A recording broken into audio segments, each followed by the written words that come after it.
আজকের রেসিপি বেগুনের ঝাল। প্রথমে বেগুনগুলো এইভাবে ডান্ডি রেখে 4 ভাগে কেটে নিয়েছে। এরপর দেখে নিয়েছে ভেতরে যাতে পাকা না থাকে। এরপর ধুয়ে নিয়ে লবণ ও হলুদ ভালো করে মাখিয়ে নিয়েছে। এরপর কড়াইতে তেল দিয়ে বেগুনগুলো ভালোভাবে ভেজে নিয়েছে। আমার ভয়েস তোমাদের কেমন লাগে কমেন্টে জানিও। এরপর শিলে পেঁয়াজ কুচি, সরষে, কাঁচা লঙ্কা, আদা পেস্ট করে নিয়েছি। কড়াইতে বেগুন ভেজে রাখা তেলে 1 চামচ গোটা জিরে ও পেঁয়াজ কুচি দিয়ে একটু নাড়াচাড়া করে বেটে রাখা মশলাটা দিয়ে দিয়েছি।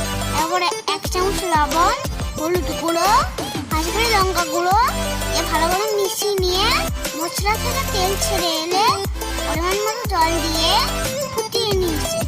ভেজে রাখা বেগুনগুলো দিয়ে হালকা আঁচে ঢাকা দিয়ে 5 মিনিট ফুটিয়ে নিয়েছি। না ভরে নাকে 1 চামচ গরম মশলা দিয়ে ভালো করে নাড়াচাড়া করে নামিয়ে নিয়েছি। তৈরি হয়ে গেছে বেগুনের ঝাল।